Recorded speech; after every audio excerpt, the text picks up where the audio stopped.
Emancipation Proclamation. 3/4 of the national economy was dependent on slavery. So to abolish slavery like this would be similar to saying there's not going to be any more internal combustion engines in America starting tomorrow.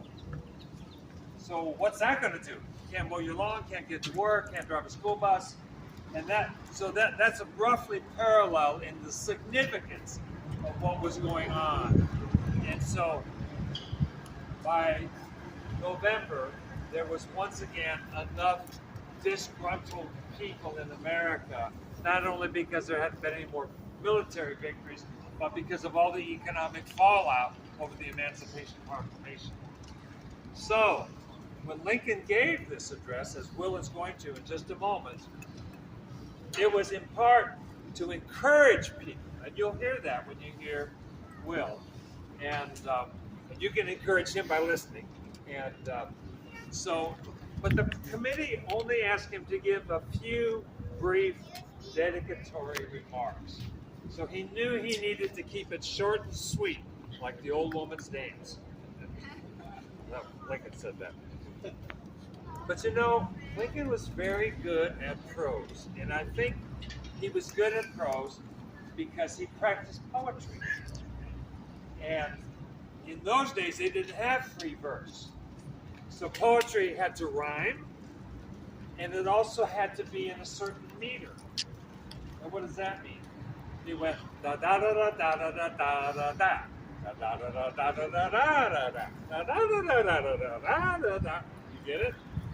And you had to make sure the emphasis was on the right syllable, or the meter got everybody confused because they were strong. And so here's an example of his poetry about being a boy in Indiana. A wild bear chase didst never see, that thou hast lived in vain. Thy richest bump of glorious glee lies fallow on thy brain. See how it all fits together so nice? So you practice that kind of thing, and you'll be good at writing short speeches like the Gettysburg Address. So let's gather over here, and you'll have to come out of the shade, but it's only 2 minutes long, and you're not going to fry, bake, or broil. I might. So Will, if you'd like to stand up here, and then we'll get your audience all assembled. You can stand right on that gray spot, and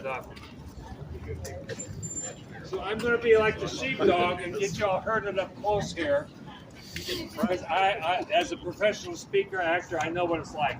You're still pretending you're Baptist. Get close. Spitting distance is here, and he's not going to spit, I promise you. So we want the front line right where the red bricks stop. Okay? Oh, this is much better. Hey, they're a good study. Yeah. Okay. All right, well, you're on. Our fathers brought forth on this continent a new nation, conceived in liberty, and dedicated to the proposition that all men are created equal. Now we are engaged in the great civil war, this is whether that nation or any nation is so conceived and so dedicated to belong with them. We are now met on a battlefield of that war. We have come to dedicate a portion of that field as a final resting place for those who here gave their lives that that nation might live. It is altogether fitting and proper that we should do this. But in a larger sense, we cannot dedicate, we cannot consecrate, we cannot hallow this ground. The brave men, living and dead, who traveled here, have consecrated it far more above our poor powers to add or detract. The world will little know nor long remember what we say here, but it can never forget what they did here. It is up to us, the living rather, to be dedicated here to the unfinished work which they who fought here have thus far so nobly advanced. It is rather for us to be here dedicated to the great task remaining before us, that for these honored dead who increase devotion to the cause for which they gave the last full measure of devotion, that we here highly resolve that these dead shall not have died in vain, that this nation, under God, shall have a new word of freedom and the government of the people, by the people, and for the people, shall not perish from the earth. Right. Wow.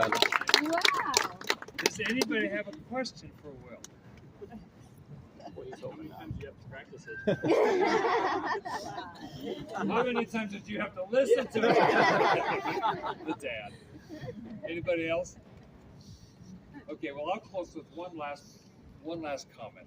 And when I was, you're 10, did you say? 12, yeah.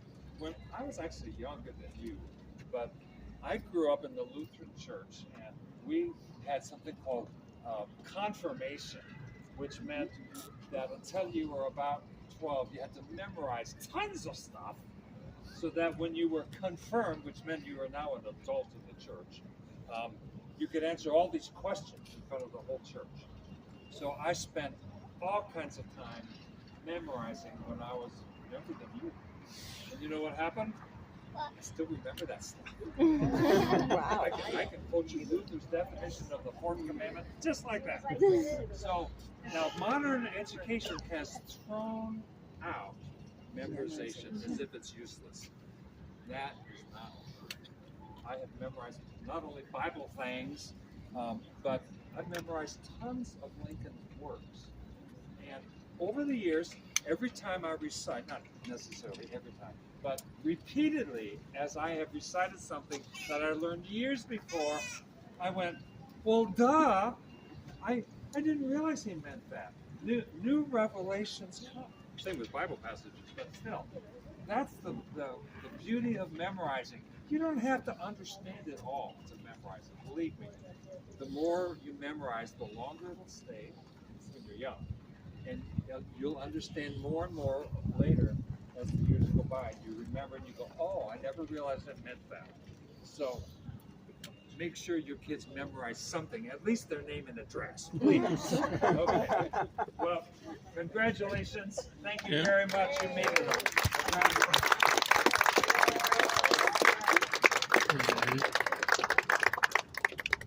Okay. Well, there's coffee and donuts for all. Will's paying. Thank you so much for coming. Thank you. Wonderful.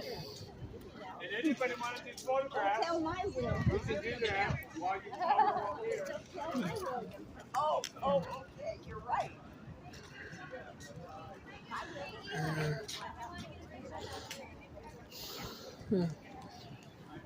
Mrs. Lincoln, you want to come up with some pictures? That's where the Elf bookstore got torched. No one knows what happened completely. Right.